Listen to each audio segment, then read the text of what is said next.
تاسو ته پته شته چې الله پاک مونږ ولې په آخرنی امت کې پیدا کړیو او زمون خوږ نبی حضرت محمد صلی الله علیه و آله وسلم آخرنی نبی ولې دی؟ تاسو له دې علم شته چې تاسو لا پته ولګي نو تاسو له خپل اندازو چې مونږ څومره خوش قسمت یو چې الله پاک مونږ په آخرنی امت کې پیدا کړیو او د خوږ نبی حضرت محمد صلی الله علیه و آله وسلم په امت کې پیدا کړیو. نو ویډیو له ثواب پنځت باندې وګورئ او مخکې ملګرو سره ضرور شریک کړئ ځکه ډېر زبردست انفارمیشن در سره شریکوم. یو ورځ الله پاک زموږ د خوږ نبی حضرت محمد صلی الله علیه و آله وسلم نه تاسو کو چې اے محمد ته خو په دې خبره خفه نه چې تما اخرنه نبی پیدا کړي او دستا امت چې کوم دی دا هم اخرنه امت ته په دې خبره خو ته خفه نه. نو زموږ خوږ نبی حضرت محمد صلی الله علیه و آله وسلم الله پاک لو فرمایل چې نه دما په دې هیڅ اعتراض نشته دی چې زه اخرنه نبی ما خو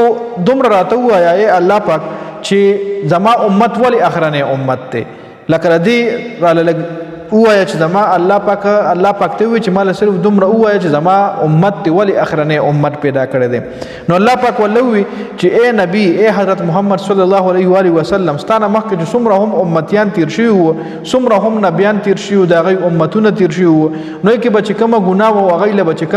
کم عذاب ما بیا ورکولو کوم به په کم عذاب باندې غر کېدو نو هغه الریډي تاسو له پته ده د هغوی واقعي الریډي تاسو له معلومې شوې او زه دا نه غواړم چې زما د خوږ نبی د امت کیسې سبا بل امت ته معلومې شي. زما د خوږ نبی د امت د امتیانو چې کومې ګناهان دي هغه نورو خلکو له معلوم شي. لکه تاسو ګورئ نم لوط علیه السلام کوم چې کومې غلطیانې کولې او الله پاک بیا هغوی څنګه غرق هغه مونږ مختلف واقعیاتو کې پړاو کړي دي. الله پاک مونږ له ښولي دي الله پاک مونږ له هغه واقعیت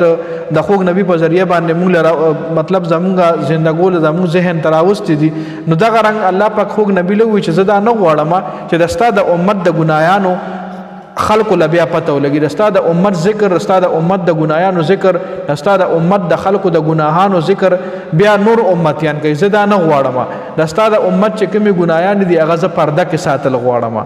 نو تاسو خپل سوچ کوئ چې موږ څومره خوش قسمت خلق یو څومره خوش قسمت امت یو چې الله پاک موږ د خوږ نبی حضرت محمد صلی الله علیه و آله وسلم په امت کې پیدا کړیو او الله پاک موږ سره څومره مینه لري الله پاک زموږ خوږ نبی سره څومره مینه